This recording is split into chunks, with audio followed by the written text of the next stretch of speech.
Hello दोस्तों, Uttarakhand self study में आपका बहुत बहुत स्वागत है।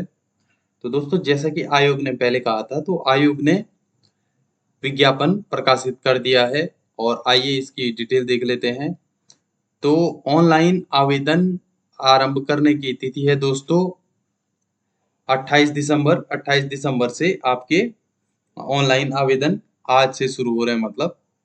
और आवेदन करने की अंतिम तिथि है दोस्तों 18 अक्टूबर। तो अंतिम तक ना रुकें, आप जल्दी जल्दी अपना भर दीजिए।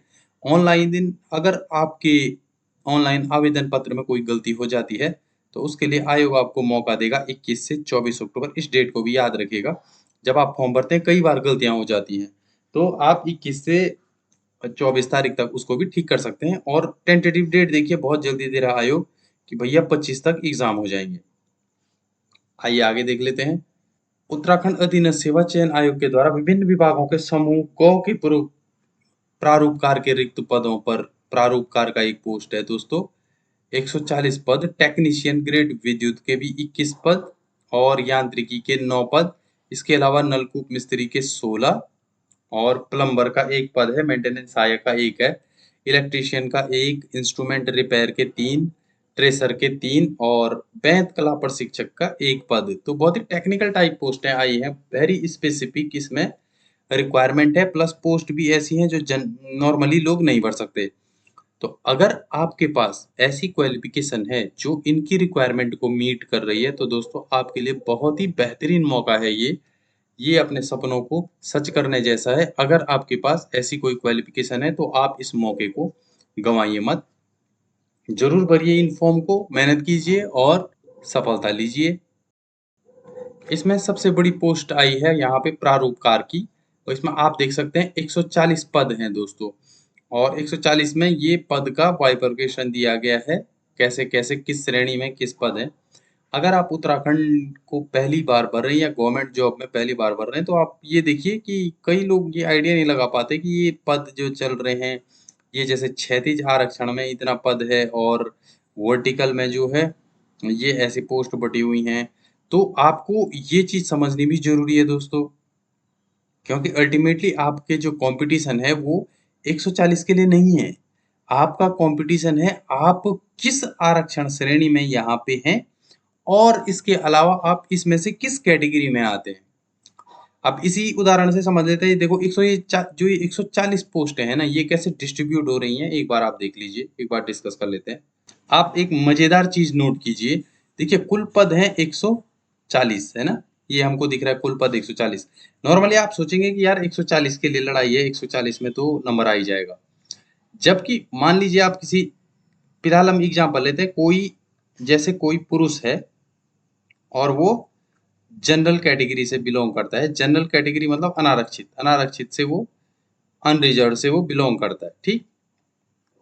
तो अब आप देखिए, सबसे पहले ये 140 पद जो डिस्ट्रीब्यूट हुए हैं वो वर्टिकली हुए हैं। तो 26 आपकी SC ST इस तरीके से, और अति पिछड़ा वर्ग को चली गई है OBC को, और आर्थिक रूप से कमजोर वर्ग को 14 चली गई है, और 68 आपके पास बच गई हैं अनारक्षित के लिए। तो अब आप देखिए जनरल के लिए 140 से कितनी हो गई है, 68, ठीक है।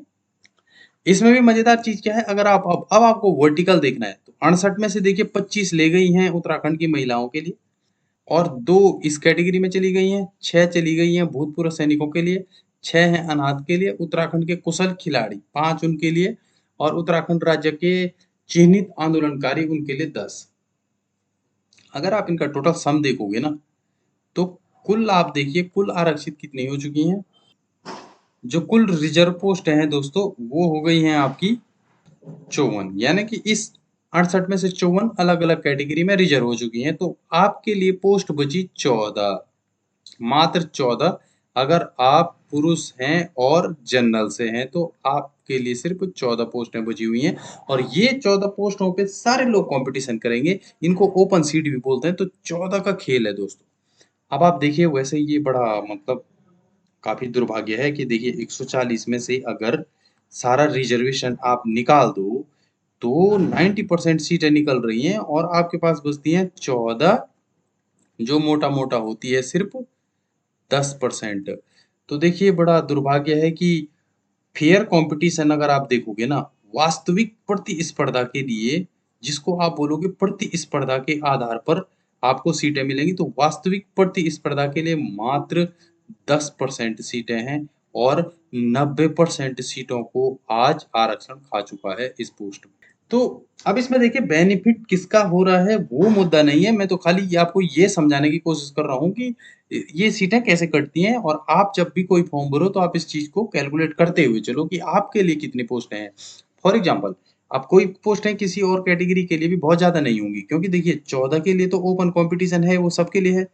लेकिन मान लीजिए आप उत्तराखंड महिला से आते हैं तो 25 आपको और मिल जाएंगी, तो आपके लिए हो गया है 25 प्लस 14, यानी कि 39 सीट्स आपके लिए है, 39 सीट्स। मान लीजिए आप हैं अनुसूचित जनजाति से पुरुष हैं, 14 तो आपके लिए ये है ही है, और आप इस कैटेगरी से बिलोंग करते हैं और आप पुरुष हैं सपोज, तो आपको 26 प्लस 14 नहीं मिलेगा, 26, इसमें से 7 ये कटेंगी, ये चली गई, ये चली गई, और ये 2 और चली गई, यानी कि 11 सीटें आपकी भी जा चुकी हैं।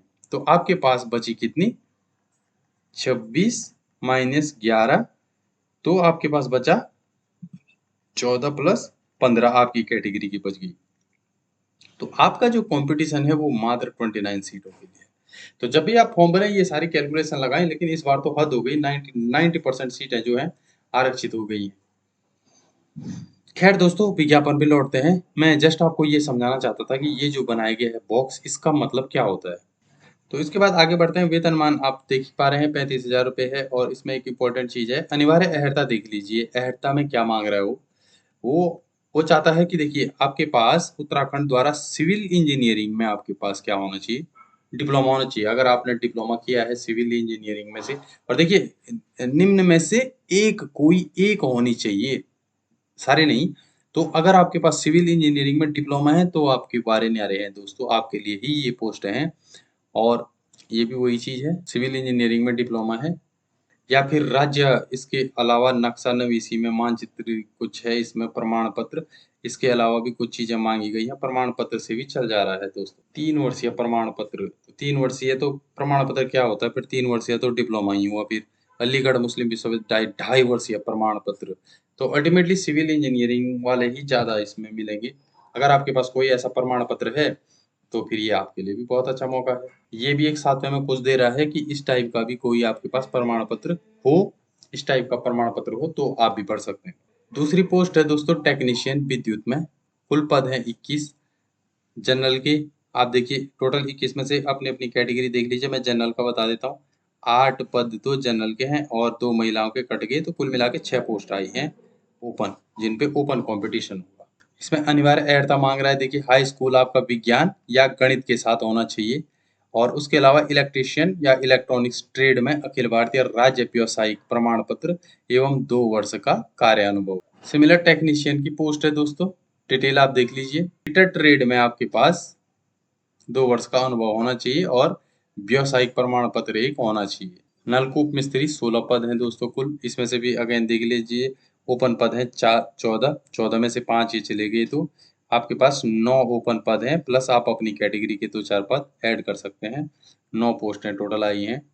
इसमें मांग रहा है हाई स्कूल और आईटीआई के साथ 5 वर्ष का कार्य का अनुभव होना चाहिए आपके पास। इसके अलावा एक एक पद आए हैं जैसे प्लम्बर के, उनको आप देख लीजिए। उसके बाद एक इम्पोर्टेंट पॉइंट आता है कि लिखित परीक्षा का पाठ्यक्रम क्या है और उत्तर प्रक्रिया क्या है। तो देखिए उक्त पदों के चयन है तो 100 अंकों के वस्तुनिष्ठ मतलब ऑब्जेक्टिव टाइप क्वेश्चन पूछे जाएंगे। 100 अंकों के रहेंगे और 2 घंटे में आपको वो सॉल्व करने हैं। कोई इंटरव्यू वगैरह कुछ नहीं है। कई बार कमेंट आते हैं कि सर इंटरव्यू वगैरह भी होगा क्या, तो इसमें ऐसा कुछ नहीं है। और इसमें देखिए आप प्रारूपकार, टेक्नीशियन ग्रेड 2, यांत्रिक नलकूप मिस्त्री, प्लम्बर मेंटेनेंस, और इन सारे पदों के लिए जो पाठ्यक्रम यानी कि जो सिलेबस जिससे क्वेश्चन आएगा वो है national council for vocational training, NCVT, जो आपने पढ़ाई की होगी उसी का पाठ्यक्रम होगा। अनुरेखक अनुरेखक व ट्रेसर के पदों में तो डीएमसी, ड्राफ्टमैन सिविल का पाठ्यक्रम होगा। और बैंत कला प्रशिक्षक के लिए दोस्तों अलग से नीचे पाठ्यक्रम दिया गया है, परिशिष्ट 1 एक लगाया गया है इसके अंत में, वो होगा। तो पाठ्यक्रम हमने देख लिया और पेपर कैसे होगा वो हमने देख लिया। इसमें देखिए आयु की जो गणना की जाएगी 1 जुलाई 2024 से की जाएगी, और हर कैटेगरी वाइज आपको छूट दी जाएगी, जिसकी जो कैटेगरी है उसको वो छूट मिल जाएगी। अब देखिए आवेदन कौन कर सकता है, तो उत्तराखंड लोक सेवा आयोग की परिधि के बाहर समूहों की सीधी भर्ती के लिए निम्न में से एक होनी बहुत आवश्यक है। और क्या-क्या है वो? अभ्यर्थी का उत्तराखंड राज्य में किसी सेवायोजन कार्यालय में आवेदन पत्र प्राप्ति की अंतिम तिथि तक पंजीकरण हुआ हो, या तो ये हो या में है दोस्तों, या अभ्यर्थी उत्तराखंड का मूल निवासी हो या स्थायी निवास प्रमाण पत्र धारक हो। और तीसरी कंडीशन हो सकती है कि जिसने अपनी हाई स्कूल और इंटरमीडिएट उत्तराखंड से ही उत्तीर्ण की हो दोस्तों। तो इन तीनों में से कोई एक अगर आपके पास है तो आप ये फॉर्म भर सकते हैं। और शुल्क की बात कर देते हैं, तो देखिए शुल्क वही है जो हमेशा से रहता ही है इसका। अनारक्षित, अगर आप अनारक्षित हैं तो 300, अदरवाइज आपको थोड़ा डिस्काउंट मिल जाएगा 150 रुपये का। और अगर आप अनाथ हैं तो कोई फीस नहीं है। ये दोस्तों बैंत कला का अलग से यहाँ पे सिलेबस दिया गया है। अगर आप बैंत कला का फॉर्म भरते हैं तो इन सिलेबस में से आपको क्वेश्चन पूछे जाएंगे। तो दोस्तों इसी के साथ हम ये वीडियो यहीं पे समाप्त करते हैं। आपको उत्तराखंड सेल्फ स्टडी की तरफ से बहुत बहुत हार्दिक शुभकामनाएं, आपके उज्जवल भविष्य की कामना करते हैं। और हमारे चैनल को प्लीज सब्सक्राइब करके रख लीजिए, उत्तराखंड से रिलेटेड अपडेट आपको मिलते रहेंगे। मिलते हैं अगले वीडियो में, तब तक के लिए जय हिंद, जय उत्तराखंड।